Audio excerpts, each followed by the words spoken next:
On a stormy Halloween night, a passenger plane begins a routine landing. But what happens is far from routine. Investigators must determine what terrible chain of events brought it down nose first, killing everyone aboard.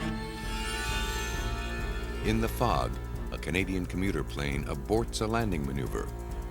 Seconds later, it plows full speed into the woods nearby. Was the accident caused by mechanical failure or a fatal lapse of judgment? The answers are preserved in the indestructible black box, dutifully recording a plane's final maneuvers and the crew's last words. Black boxes help investigators make sense of the fields of destruction. After a crash, a black box is often the only surviving witness to terror.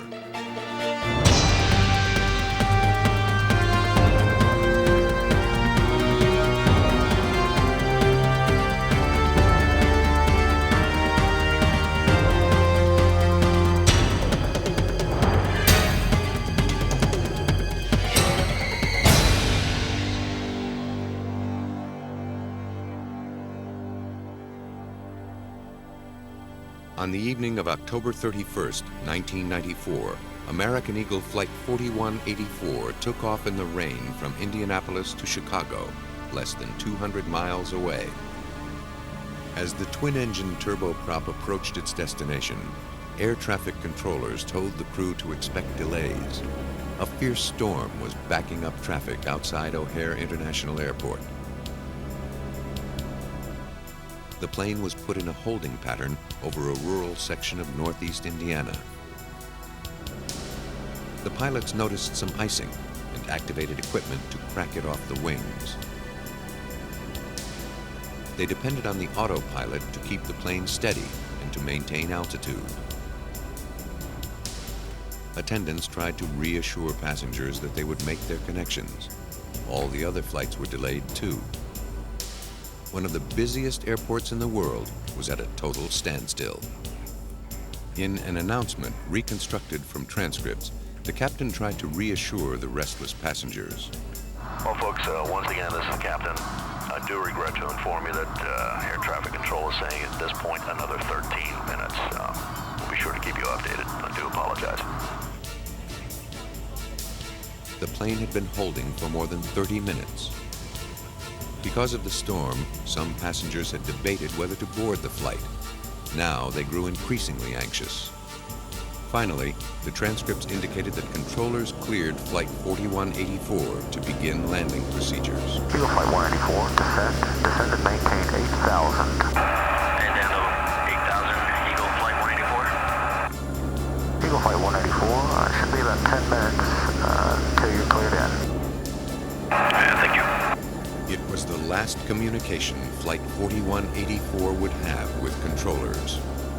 As the plane began its descent, something went terribly wrong. Instead of leveling off at 8,000 feet, the plane continued to descend, picking up speed. It plummeted through 7,000 feet, 6,000 feet, 5,000 feet. At 4,000 feet, it vanished from the radar screen. The aircraft plunged into a muddy soybean field in rural Indiana, shattering on impact. Fighting driving rain and freezing temperatures, rescue workers searched through the night for any sign of life from the 72 passengers and crew.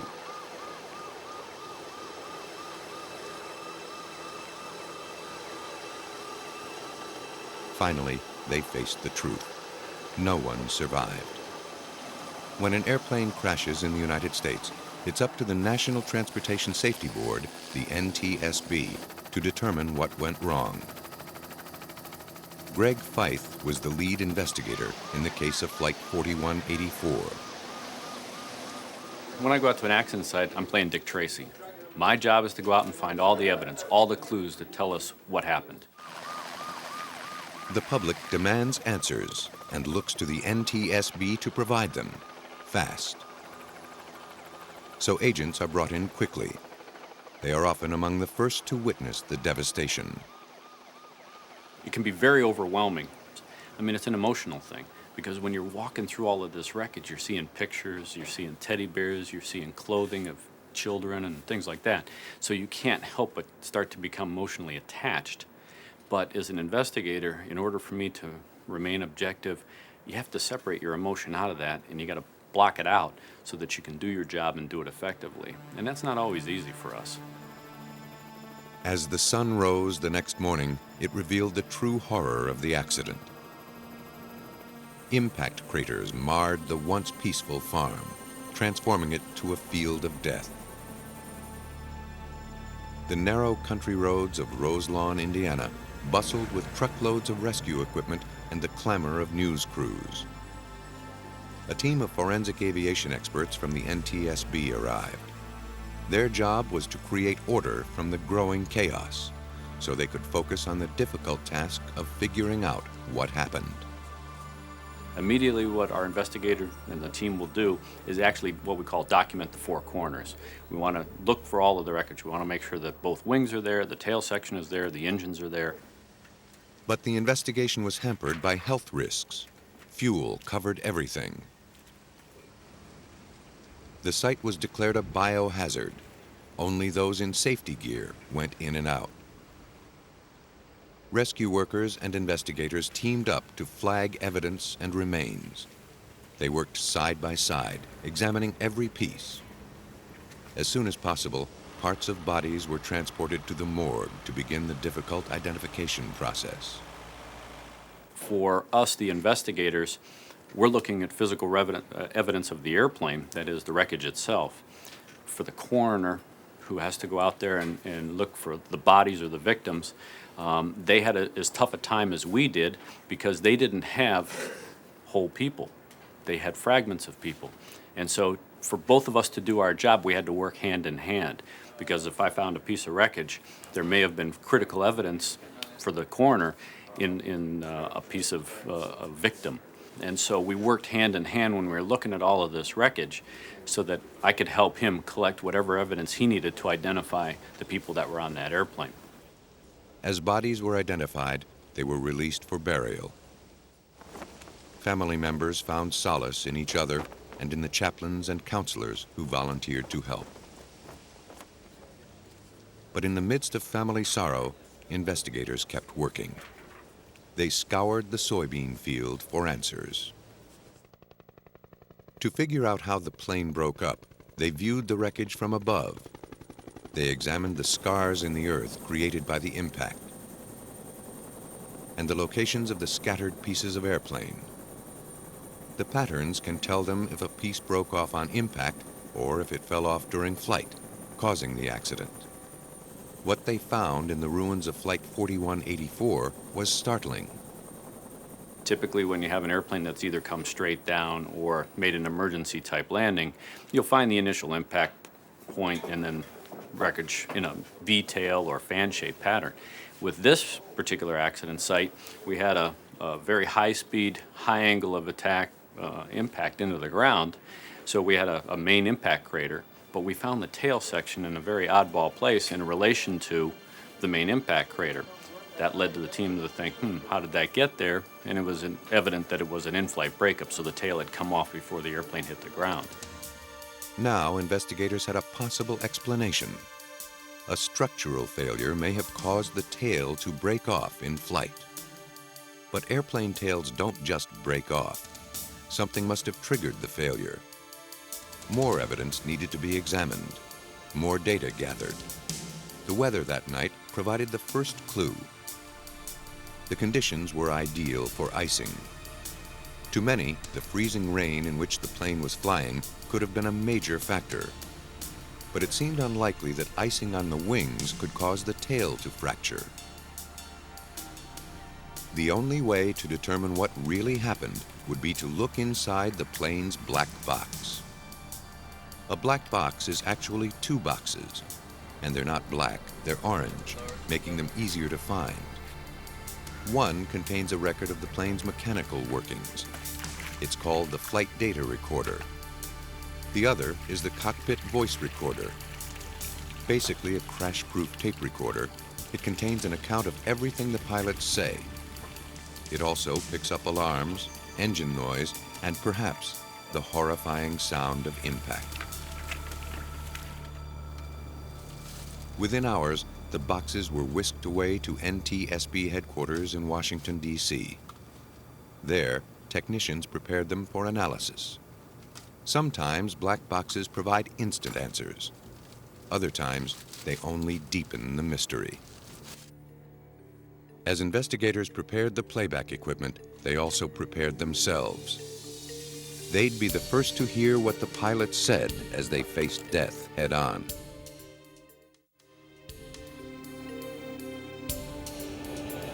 After maintaining a holding pattern near O'Hare Airport, Flight 4184 was cleared to descend from 10,000 feet. Seconds later, the plane crashed into the earth, killing everyone aboard. Now, investigators would listen to the cockpit voice recorder as the plane began its fatal plunge. The crew's words during the terrifying last moments are taken from transcripts. I knew we'd do that. I'm trying to keep it at 180. Oh, shit. Damn. All right. Okay, just mellow out. Okay. Low. Here. Too low. The chilling tape made it clear the pilots were completely broadsided. They didn't know they were in trouble until it was too late. But it raised more questions than it answered. Investigators were no closer to learning what happened.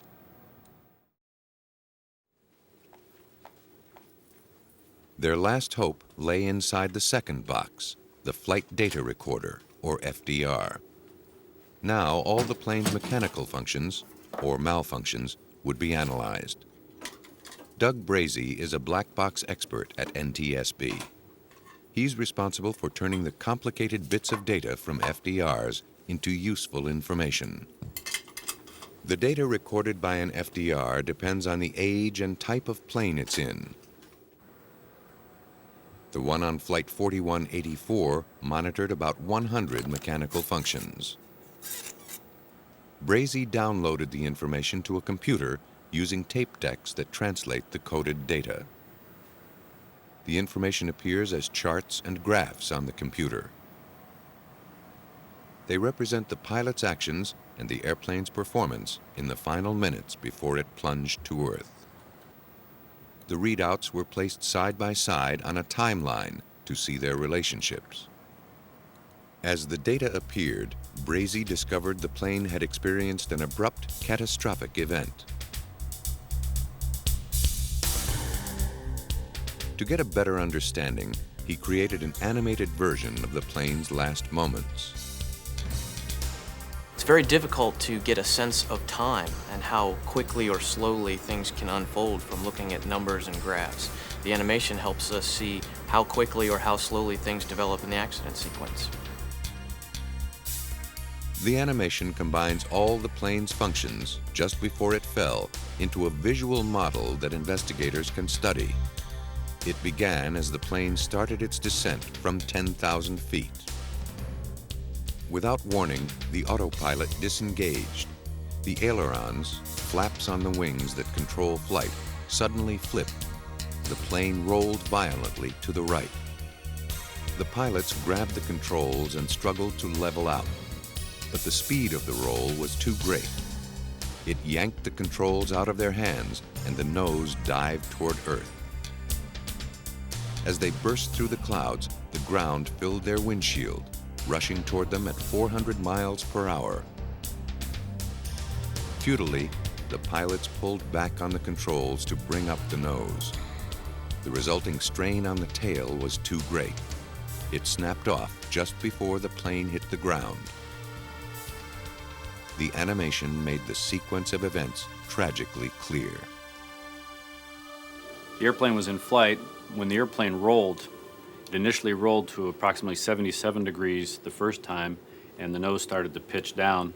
The first officer was able to recover it slightly, and as he tried to pull the nose back up, the airplane then rolled again completely through 360 degrees. The nose pitched down, and the roll continued another approximately 140 degrees until the first officer was able to get the roll stopped. But because of the very steep attitude that the airplane was in, and as he tried to pull out, he had a lot of aerodynamic force on the tail section of the airplane because he was pulling extreme. He was actually moving these flight control surfaces to their maximum. High aerodynamic loads, this part of the airplane literally came off, and the airplane then basically went over on its nose, striking the ground and then fragmenting.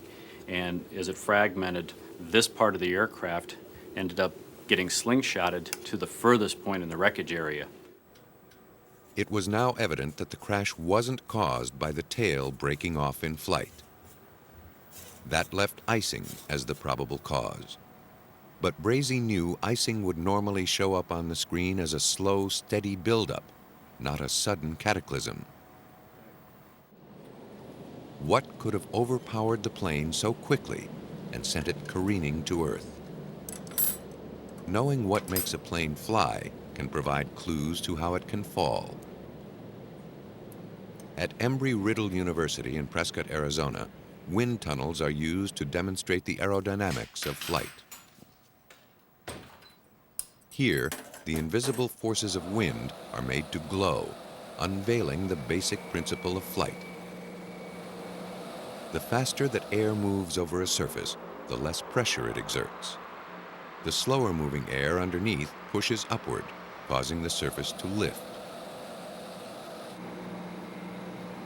Aerospace engineer Richard Felton demonstrates the principle with a simple experiment. Let me demonstrate with a sheet of paper, if I might. I'm going to blow over the top of this surface of paper, so I'm not going to create anything below. There's no magic here at all, okay?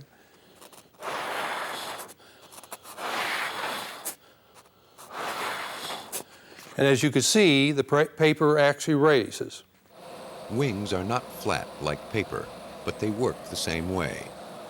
The air moves faster across the round top of the wing because it has more surface to cover.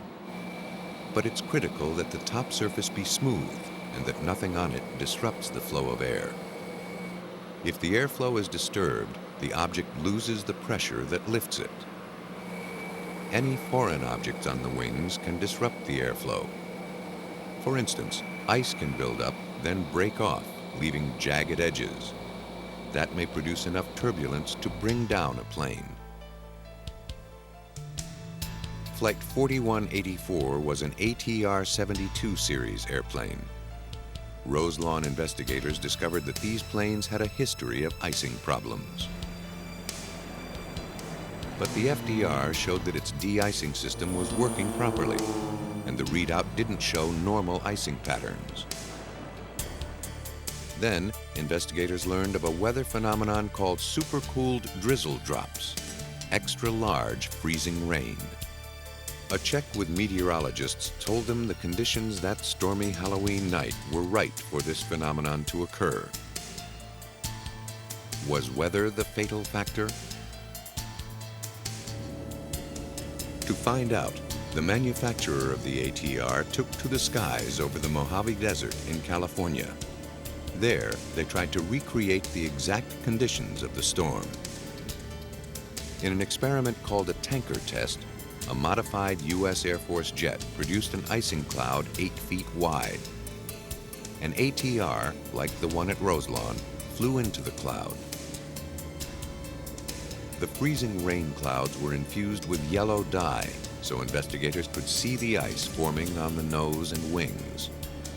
To make sure the tragedy was not repeated, test pilots flew very high for added recovery time and were prepared to eject if necessary. At first, normal freezing rain was released. The small water droplets froze the instant they hit the front of the wings, but the de-icing boots cracked the ice off. Then, a cloud of supercooled drizzle drops was released. When the drops hit the wings, they didn't freeze instantly. Instead, they spread across the wing, freezing behind and out of reach of the de-icing boots. At last, the final piece of the puzzle was put in place. Typically, when the wing has no contamination on it, these bands or relative wind are smooth flowing over the top and the bottom of the airfoil. But with the Roselon accident, when we had the ridge of ice, which is represented by this triangle, we have now disrupted that airflow. As the airflow then reattached or came back across the very top of the wing, it got very turbulent as it came off the trailing edge, which is represented by this area right here. That turbulence was right over the top of the ailerons. And when the turbulence created a very low pressure system, this aileron started to move from like a neutral position up to its maximum deflection of 14 degrees in a quarter of a second. Now, investigators concluded what happened that night and why. The pilots were in the holding pattern. They were chatting. The autopilot was on. They thought everything was fine. What they didn't know was that behind the de-icing equipment, a ridge of ice was building up. As they started to descend, the ice cracked off. What remained left ragged edges on the wing, causing turbulent airflow. The turbulence created a powerful low-pressure system that acted like a vacuum. It literally sucked the ailerons up, forcing the plane into a roll. Attempts to right the plane only snapped the tail. The plane then dove into the earth. Afterward, all was silent except for the driving rain. And then, sirens.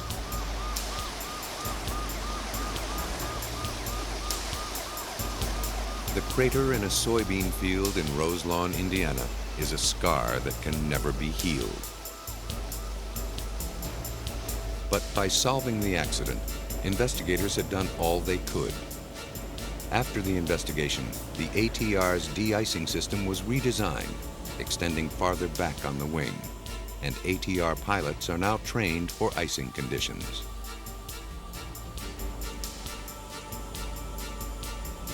The work of the NTSB and others on the Roselon case helped to reduce the chances of a similar accident happening again. Every airplane crash is the result of a fatal mixture of conditions. The ingredients come from the plane, the weather, and the pilot himself. In Canada, investigators tried to reconstruct a commuter plane's recipe for disaster. The mountains of British Columbia are among the most breathtaking in North America. But for pilots flying through them, they can be treacherous.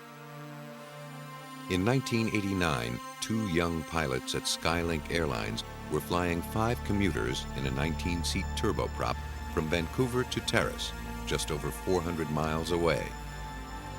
They'd made the trip dozens of times, and they were familiar with the dense morning fog that often drifts through this part of Western Canada.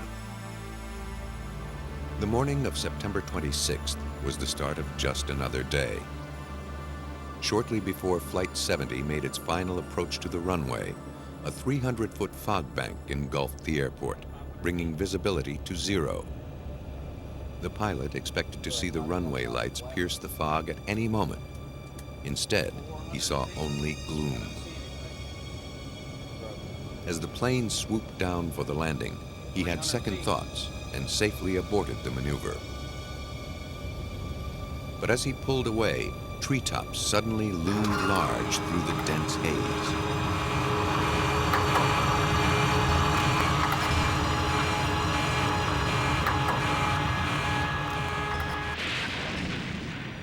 The airplane plowed through the branches, rolled, and burst into flames.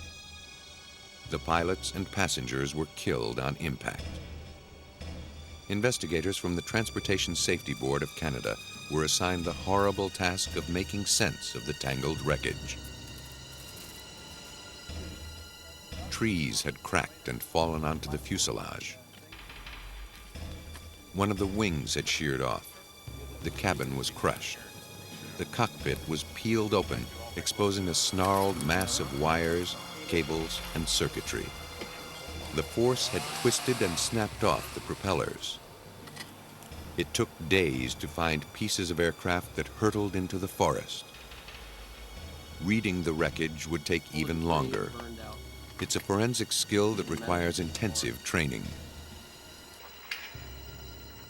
At Embry-Riddle University, would-be investigators gain experience by studying the remains of actual crashes reconstructed on the site. Director of Aerospace Safety, Bill Waldock, instructs his students in what to look for and how to find it. Well, just like in a crime scene, what I want the students to be able to do is to identify all of the things about this scene that are significant, to be able to find all of the parts, to be able to understand how those parts got where they were and what they mean, and then to be able to take that and put it into the rest of the story and literally fit all the pieces of the puzzle back together and come up with a clear picture of what happened to this aircraft and why it happened. According to Waldock, finding out what caused a crash is the first step to preventing another one. The main purpose we do investigations is to try to figure out what happened and why it happened, and once we've done that, then we can go change things and try to improve the rest of the system.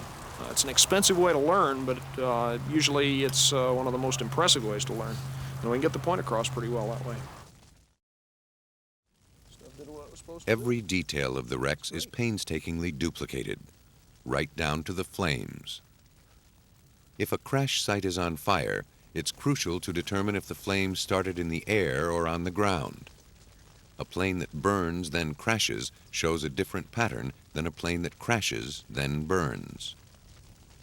A fire that ignites during flight generally burns hotter than a fire caused by impact because it's fanned by the rushing wind. According to Waldock, pre-impact fires leave a distinctive signature. One of the things that we look for in considering pre-impact fire versus post-impact fire is evidence that metal was hot when it hit the ground. And right in this area of the engine compartment on the left side, you see a little bit of feathered aluminum. To get that aluminum to broom straw or feather, that metal has to be up near its melting point. And right here we see a little bit of evidence that that process has occurred. That tells us that we had a pre-impact fire in this left engine compartment. Less than 7% of fires occur on impact. But when they do, they make the investigators' work much more difficult. When rescue crews put out the flames, the force of spraying water moves parts a considerable distance, and the fire itself can destroy valuable evidence. Fire will tend to get rid of our physical evidence. We're looking for example, fatigue in a metal structure. If the airplane caught on fire when it hit the ground, it'll tend to erase that evidence, tend to burn it away. And fire is one of the worst things we can do. At the crash site in Canada, fire was only the first of the many challenges investigators would face. Burn patterns showed that the fire was the result of the impact, not the cause of it. Lead investigator Roger Aayot recalls the scene. The aircraft had crashed some 1,500 feet away from the airport, and the actual crash site itself was not particularly large. The airplane had hit the ground at fairly high speed, and the destruction was considerable. It certainly wasn't evident when we went onto the accident site what the problem had been. When we did start examining the wreckage, we realized that the aircraft, in fact, had impacted the ground inverted because the engine positions were switched on the ground. Aayot and his team reasoned the fog may have played a role, but only a minor one. The pilots were too experienced, the collision too fast and furious, the devastation too complete. In the charred rubble, investigators located the flight's black boxes, still bolted to the tail. Their bright orange exteriors were camouflaged with soot. Perhaps the boxes would reveal what happened. They were flown to Transportation Safety Board headquarters in Ottawa for analysis.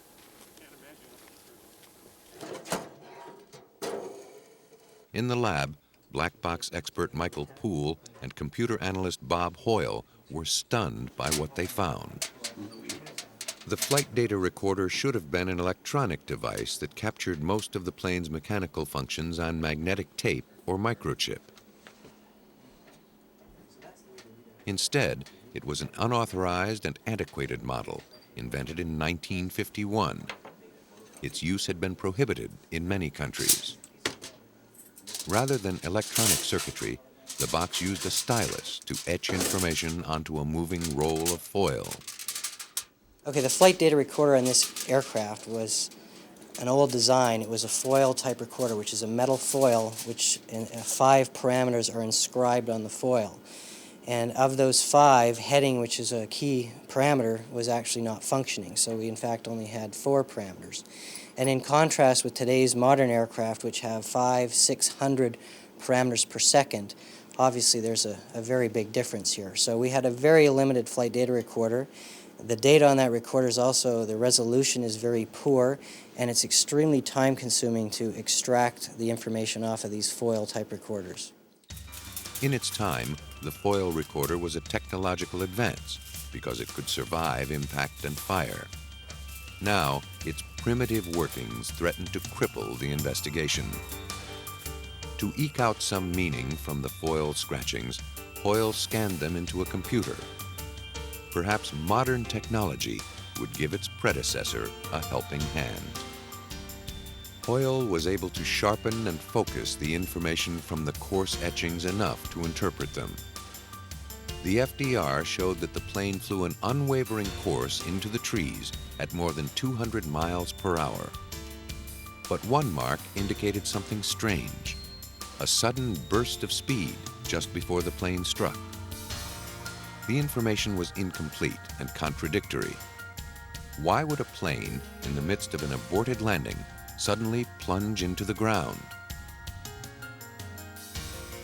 Poole and his colleagues turned to the cockpit voice recorder for an explanation. They found only more contradictions. The pilot told the co-pilot they were going to abort the landing, go around and try again. On the tape, in the background, the engines roared to full power. That was consistent with a climb. But it wasn't consistent with the disturbing final exchange between the pilot and co-pilot. Transcripts indicate the co-pilot began to warn that the plane was losing altitude. Descending. Okay. Descending. Well, when we first listened to the voice recorder, it was quite perplexing because the crew had initiated a missed approach. They were starting to do a go-around. We could hear engine power coming up. They were asking for gear up. They were asking for flaps up. They were starting to climb out, and for some reason the airplane transitioned from a climb out to a descent and crashed very quickly. So this was quite puzzling, and that was really where we started to focus. Why was this airplane, which should have been able to fly out, shouldn't have been a big problem, transitioning from an ascent to a descent and hitting the ground? The black boxes yielded only vague clues. They held none of the hard data Poole had come to expect from them. He relayed the bad news to fellow investigators. The gaps left by the primitive data recorder would have to be filled in manually. A team of nearly a dozen forensic aviation specialists would have to engage in hardcore, old-fashioned detective work. Fortunately, they had an arsenal of sophisticated tools to help them. The first step was to determine if the damaged engine was the cause of the crash or the result of it. For that, investigators depended on engineering services specialist John Garstang.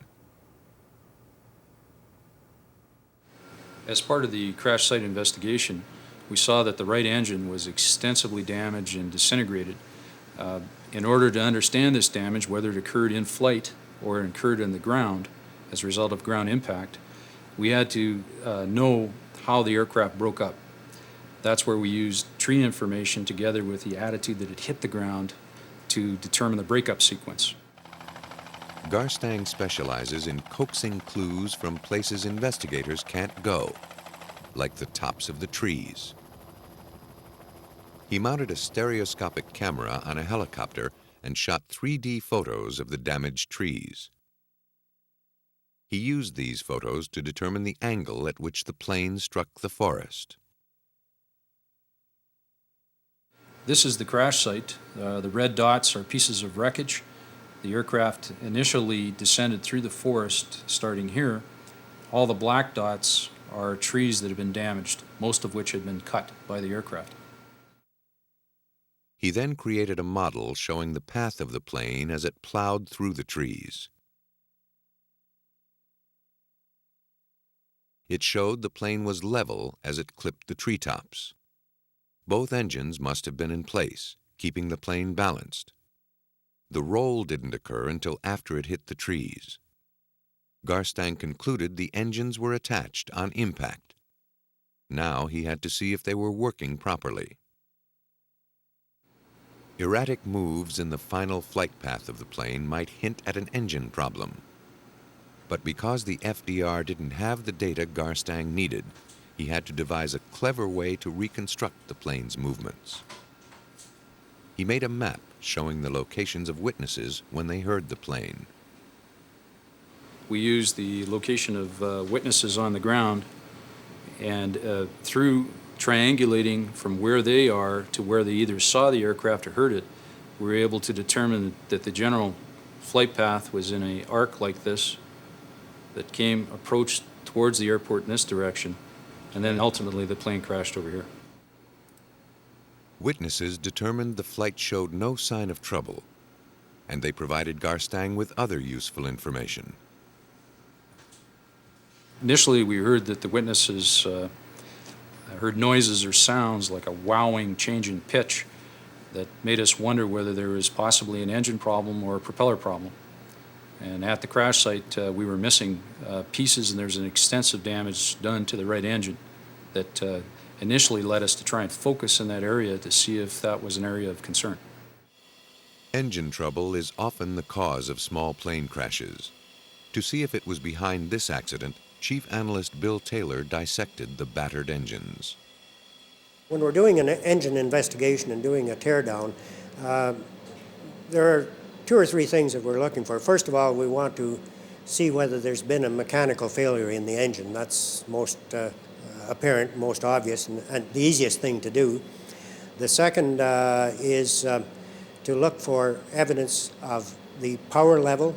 That's very helpful in an accident investigation to discover whether the engine was producing full power. It may be running, but running at low level, at idle, as you might say.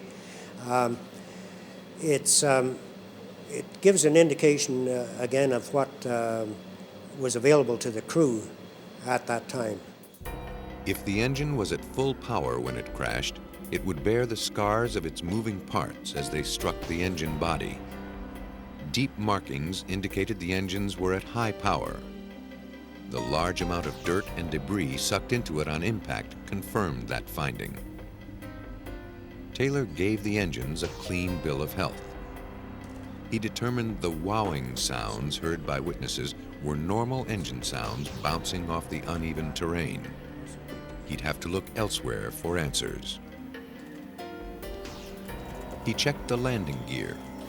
It too was working. It was nearly retracted at the time of the crash, consistent with the procedure for an aborted landing. So far, the plane seemed in perfect working order. No clues had surfaced. Investigators were stymied. But was it possible something was driving the pilot to land quickly and take risks? Could he have been running out of fuel? John Garstang used infrared photography to find out. What we have here on the left is a conventional color photograph of the forest, and on the right is what's referred to as a near-infrared photograph. In conventional photography, fuel blends into the natural shadow. But shot with near-infrared film, the spray of fuel appears as a dark stain. Records like the weight and balance gave us a good indication of what the fuel quantity should be, and we used the infrared imagery to confirm that there was sufficient quantity or a large quantity of fuel present. We have the ground scar here left by the right wing, and you can see a general area of discoloration where the fuel has been sprayed, as well as there's been a ground fire and branches have been broken. The photographs revealed the plane arrived at the airport with fuel to spare. Another dead end for the investigators. According to all indications, Flight 70 should never have crashed. But it did. And until investigators figured out why, the tragedy could recur. The nagging question remained. After aborting the landing, why would the pilot start to climb and then dive into the earth? Engineer Jim Foots checked the accuracy of the aircraft's instruments. Perhaps they were lying. Well, we look at the instruments, and which leads to looking at the dial faces and in the internal mechanisms of the instruments, because again, not all FDRs record all parameters. So we can look at the instruments and at times get information from the dial face, such as pointer slaps, gear train damage, and they will tell us what that actual system was doing at impact. If the impact was severe enough, the pointer would slap against the dial face and leave a mark. Even if the pointer was lost, the telltale mark would remain.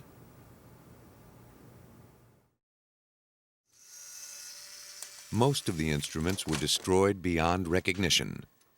Only the altimeter survived, and it showed the plane's altitude setting was right where it should have been. The pilot should have known how close to the ground he was. Once again, the solution remained elusive. But Foots had his suspicions. If the plane was going down, a warning system should have alerted the pilot, unless the warning system itself was faulty. He directed his attention to the warning lights. Light bulb filaments can tell a great deal about conditions at the moment a plane crashes. Well, we do light bulb analysis, even if the aircraft does have an FDR or CVR. If the FDR gives us an indication that there was a problem, a warning, then we can look at the light bulbs and actually say, yeah, this light was on, and that the pilot did have a warning or a caution light. A bulb that's lit when it's broken reacts very differently than a bulb that's off. It's easy for the trained eye to spot the difference. What we're looking at here is the filaments.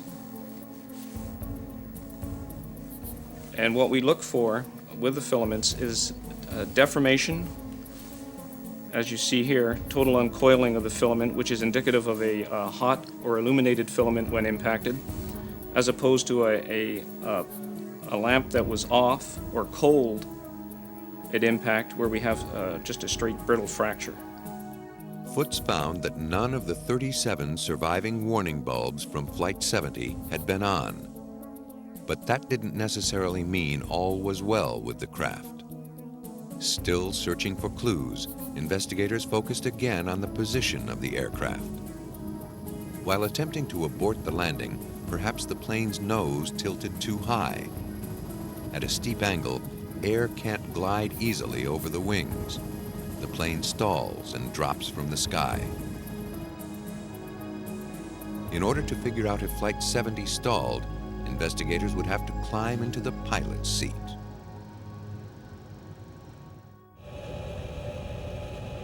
Whatever happened to Skylink Flight 70 came without warning.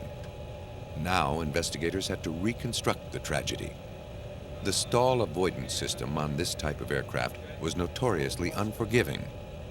It provided very little notice to the pilot before a stall. At low altitude, the difference between stall and crash, and life and death, is mere seconds. To see if the plane's pitch, or angle in the air, would cause a stall, investigators needed to reconstruct its final moments. For that, they needed a flight simulator. They fed in all the data they collected, along with pilot commands from the voice recorder. The simulator would combine these disconnected clues into a close estimate of the plane's position. We knew what the altitude and airspeed of the aircraft was at the start of the missed approach. We also knew when they added the power, when they retracted the landing gear, and when they retracted the flaps. So we were able to come into the simulator and use those parameters that were available off the flight data recorder and fly the airplane in accordance with those parameters, and then through that process determine what the pitch attitude of the aircraft was. If the pitch was too steep, the plane would have stalled, then crashed. But that wasn't what happened. The simulator showed the plane's pitch was fine. Stalling, and a faulty stall avoidance system were ruled out. After a tireless examination of the plane from nose to tail, investigators could finally rule out mechanical failure. They had only one more place to find answers, with the man in the cockpit. To determine if human error was at fault, Roger Aayot needed to get inside the pilot's head. Once we had eliminated the possibility of mechanical malfunction of the aircraft, and that was probably a couple of months into the investigation, then we were able to focus all of our efforts on the operational and human performance sides of the accident. While one type of investigator searches for physical clues, another looks for psychological ones. Black box expert Mike Poole created a voice print, turning emotion into a picture. And human performance investigators Ron Coleman and Beth McCulla were brought in to study it. To explore what was going on in the minds of the pilots, they scrutinized their final words. Descending. Okay. Descending. So his first response First one's casual. is, Yes. Okay, no big deal, but The second one's got a lot of anxiety in it. When the co-pilot alerted the pilot they were descending, the pilot answered calmly with a simple okay. McCulla felt there was far more going on than the first playback led them to believe. But if you've got someone next to you who's obviously expressing concern and in a rather agitated voice, then you begin to wonder, and that might be your first question, is this captain being really calm about the situation, has it fully under control, or is he unaware of the gravity of the situation? Descending. Okay. Descending. First thing that we picked up was the anxiety in the co-pilot's voice when he uttered the second descending. After that, we went back, listened to the entire tape many, many times to try and determine the various operational issues that might have emerged or did emerge, and also some of the human performance issues that were clear just from listening to the voices and the pauses and the hesitation. From the voice recording, Coleman and McCulla surmised that the pilot sounded unconcerned, oblivious to the fact that he was speeding towards certain death. They ruled out suicide. Psychological profiles were normal. The investigation team suspected the pilot was literally lost in the clouds. He didn't know which way was up. And he wasn't trusting his instruments or his co-pilot to set him straight. Did pilot error cause the crash? The team was close to figuring it out. But before they could, more testing was necessary. Was the pilot of Flight 70 truly disoriented in the fog? To illustrate what he might have experienced, Mike Poole collated the data and produced an animated version of the fatal flight. Next to it, he created an illusion plane. It was based on what the human performance experts believe the pilot may have perceived. columnist approach, he asks for the gear to come up, the gear is selected up, he calls for the flaps to come up, and the first officer has responded with flaps coming up to half. Shrouded by fog, unable to see the runway, the pilot searches for visual clues outside his window. In his efforts to get his bearings, he fails to notice his gauges or to heed his co-pilot's concern.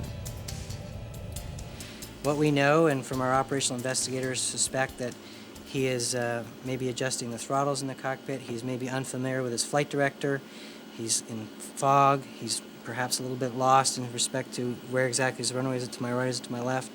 So all these factors can be distracting him from that task of watching those instruments. The animation showed that the pilot did indeed confuse up with down. The condition is called somatographic illusion. It occurs when pilots are deprived of visual cues. Instead, they rely on gut instinct. Basically, the human body cannot distinguish the difference between a force through your stomach pushing against the back of your chair due to thrust, due to being accelerated down a runway, for example, or the same force due to pitching you up and feeling the effects of gravity pushing you back in the chair. Though the pilot may have been operating under an illusion, the consequences of his actions were dreadfully real. Investigators went back to the simulator to experience for themselves Flight 70's fatal illusion. A simulator is an excellent place to perform a test for illusions because it's a machine that's been built to trick the eye and mind. In a simulator, you're in a building, and obviously it can't accelerate you down a runway.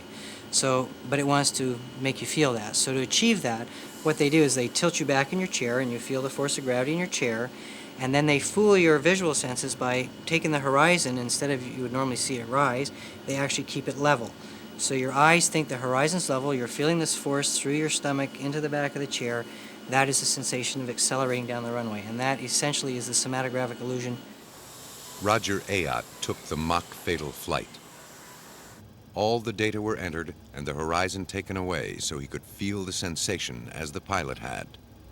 But he'd fly under instrument flight rules, or IFR, relying totally on his gauges so he would know where the plane was relative to the ground. Okay, and this is the same approach being conducted in IFR conditions. So you have to concentrate totally on your instruments, and as you can see, you have no visual references outside the cockpit. With his view blocked, he couldn't tell if he was going up or down while accelerating, but the gauges told him he was heading toward the ground. The simulated flight proved that the pilot had fallen victim to the illusion.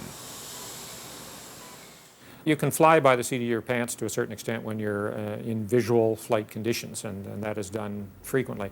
However, when you're in instrument flight conditions, so when you're flying in fog or cloud or something like that, then you don't have those visual senses that you do when you're flying visually.